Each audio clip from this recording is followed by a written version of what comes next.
کیا ہونے جا رہا ہے؟ ڈونلڈ لو کو کس نے طلب کیا؟ مریم نواز کون سا نیا سخت قانون لانے والی ہیں؟ تہلکہ خیز خبریں آ گئیں۔ ناظرین، سب سے پہلا سوال یہ ہے کہ کیا حکومت تگڑا ڈیفیمیشن لا بنا پائے گی؟ کیا جھوٹی اور جعلی خبروں کے خلاف بند باندھا جا سکتا ہے؟ تو جی ہاں، وزیر اعلیٰ پنجاب مریم نواز نے بڑا قدم اٹھا لیا ہے۔ ایکس پر انہوں نے سوال کا جواب دیا ہے کہ وہ پنجاب میں ڈیفیمیشن لا لانے جا رہی ہیں۔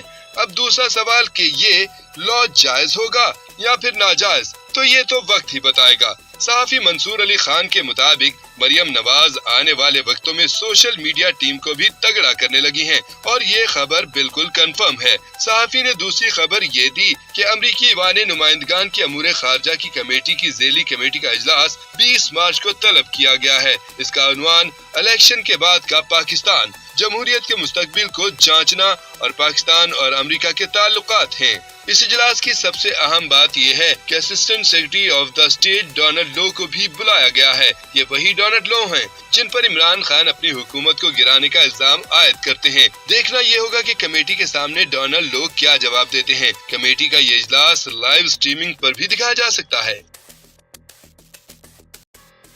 اگلے ہفتے کیا ہونے جا رہا ہے؟ ڈونلڈ لو کو کس نے طلب کیا؟ مریم نواز کون سا نیا سخت قانون لانے والی ہیں؟ تہلکہ خیز خبریں آ گئیں۔ ناظرین، سب سے پہلا سوال یہ ہے کہ کیا حکومت تگڑا ڈیفیمیشن لا بنا پائے گی؟ کیا جھوٹی اور جعلی خبروں کے خلاف بند باندھا جا سکتا ہے؟ تو جی ہاں، وزیر اعلیٰ پنجاب مریم نواز نے بڑا قدم اٹھا لیا ہے۔ ایکس پر انہوں نے سوال کا جواب دیا ہے کہ وہ پنجاب میں ڈیفیمیشن لا لانے جا رہی ہیں۔ اب دوسرا سوال کہ یہ لا جائز ہوگا یا پھر ناجائز، تو یہ تو وقت ہی بتائے گا۔ صحافی منصور علی خان کے مطابق مریم نواز آنے والے وقتوں میں سوشل میڈیا ٹیم کو بھی تگڑا کرنے لگی ہیں اور یہ خبر بالکل کنفرم ہے۔ صحافی نے دوسری خبر یہ دی کہ امریکی ایوان نمائندگان کی امور خارجہ کی کمیٹی